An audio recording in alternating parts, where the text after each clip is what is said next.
Philip here, 40 Watt Podcast. So I'm coming today, going to talk about a couple of things, getting a video out at the very tail end of the year. I know it's last minute for a lot of us, trying to decide on some New Year's resolutions. I'm not a big New Year's resolution guy. I don't normally really focus on those kinds of things. But this year, I wanted to provide a few opportunities, a few options, should be more like what I'm saying, for some New Year's resolutions. If you're not sure what you should, everybody does the, oh, I want to lose weight, or I want to eat healthier, oh, I'm going to, whatever. Everybody does those. Gyms are packed in January for a reason. Then they're empty by February.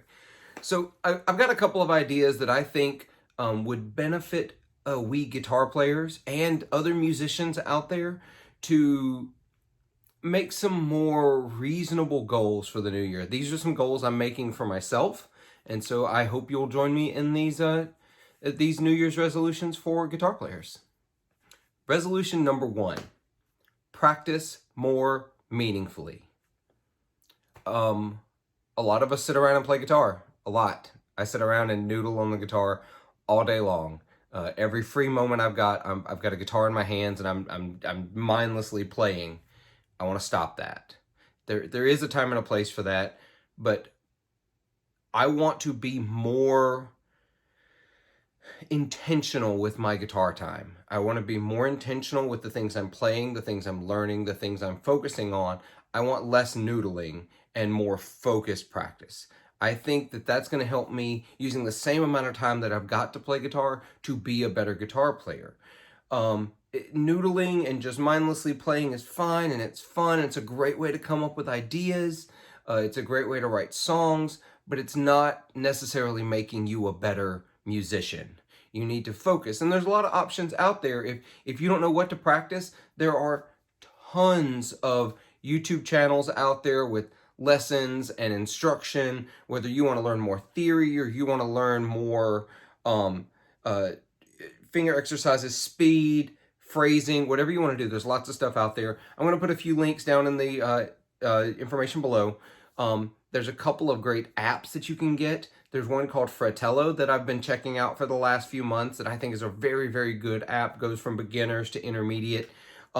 Fender Play is very, very good. You should check that out. If you buy a Fender instrument, I think you get some time free.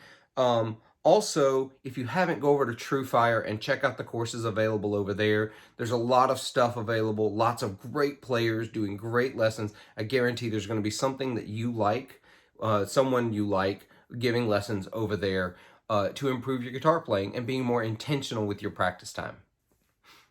Number 2, and this one hurts. This one hurts. So, number 2 is spend less time online shopping for gear. Stop it. That new piece of gear is not the thing holding you back from being a better guitar player, from playing more music, from being a better musician. It is not the thing holding you back from being in a band, recording the music you want to record, maybe depending on the gear you're looking at. But one more overdrive pedal, one more fuzz pedal, another amp. Philip, another amp? Really, another amp? Really? You're just triggering dopamine responses. You make you think you're happy, and that's what you want to do. I love gear. I love playing other gear. I love getting new gear. I love the sell of new gear to get new gear. And I love that experience, and I know what it is. It's an absolute addiction to the buying and selling of gear. Stop it. At least whittle it down. Learn to spend more time with the gear you have and learn it better. Don't buy new gear. Learn to get what you want out of the gear you have. Because most of you, I'm betting, have plenty of gear sitting around your house, apartment, bedroom that can do what you want to do. Learn to use that gear. Number 3, and this is a fun challenge. It's one I actually started back in 2020 that I failed on, and I want to do it again this year. I want to listen to more music. And not just listen to the same 15 albums I listen to over and over and over and over and over and over and over again incessantly. I want to listen to more music. I'm going to do an album of day challenge. I'm going to listen to an album every day. I did it. I did it for, I think I made it 3 weeks in 2020. And I can't even blame the pandemic because I didn't make it through the month of January. So I'm going to do it again. That time, what I tried to do, I have a book called 1001 Albums You Must Hear Before You Die. And I started there. And I started all the way at the beginning, 1954, Frank Sinatra, Wee Small Hours in the Morning, and started moving forward. I'm not going to do that this time, but I am going to use some like essential listening lists to kind of focus things I want to do. I want to do it maybe a little more genre specifically. Maybe in January, for example, I want to familiarize myself with some of the blues artists that I have completely neglected.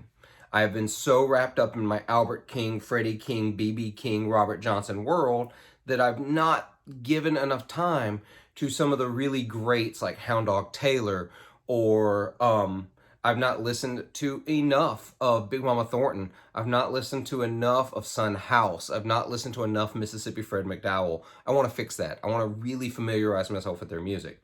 And every day, listen to a whole album and really increase my exposure to other styles of music. And it's really going to jack up my Spotify Wrapped list, I have no doubt. Number 4, record something. Even if I'm the only one who's going to hear it. Quit putting off making music and the writing process and recording things, even if they're bad, because things always start out bad. Most people don't write a song fully formed. They don't start a track and have everything they know is going to go into it immediately. And know that that it doesn't have to be perfect in a given song. It's a snapshot. It's you're just creating something and moving on. It's not defining who you are in this piece of music. You're just recording something and building a skill. And that's something I really want to learn. And I challenge all of you to do it. Now, not all of you are going to have access to a to a recording studio. Not all of you are going to have access to great microphones and great gear. I understand. Your phone can be a songwriting tool. If you have an iPhone, you have GarageBand. You can use that. If you don't have that, there are tons of free DAWs available online if you have an interface. I know a lot of you are already going to have that kind of stuff. There are some good, affordable interfaces. I'm going to put some links down below. Out there, you don't need to spend $800, $1,000, $2,000 on an interface. You can get a good, usable interface for under $100, under $150. That'll connect direct to your computer that you probably already have. And you can start making music that way, even if it's nothing but strumming an acoustic guitar, humming some lines over it. Record something this year to start building that skill and creating something, even if you're the only person who ever hears it. Number 5, and this is a big one, this is a big challenge for everyone. We're in extremely difficult times right now, I understand. Without going really far into what all that means, because I hope this post is still relevant 5 years from now when we're well behind all of the challenges of 2020 and 2021. My 5th New Year's resolution is going to be support live music.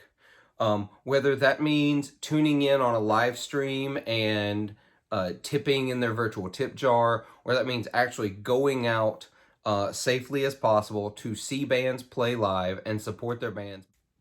All right, y'all, that is my 5 New Year's resolutions going into 2020. What are you doing? Put it down in the comments below. Are you going to join me on some of these New Year's resolutions? You got others of your own? You want to pick 1 or 2 of these that you really like? Whatever it is, make 2022 a chance to be better. I'm a big believer in the phrase better today, because my goal every day is to be better today than I was yesterday.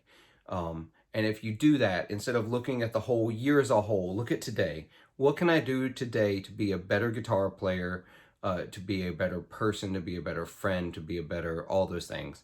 Be better today than you were the day before, and I think we'll all be in a better place come the end of 2021. Until then, hope you enjoyed this. Make sure to check out all the links below. You got the website down below, Patreon information. there's tons of other stuff. The podcast is coming back in January. I'm super excited about some of the guests I've got coming. It's going to be a great time. We're going to have a lot of fun. And until then, I'll see you hopefully in some more YouTube videos. We'll see how many of these I can get up. That's another goal of mine, is to make a few more videos for the YouTube channel that's not just 1 hour conversations with people from the podcast. Until then, until I see you again in 2022, please take some time to be good to yourselves, be kind to each other, and make some noise.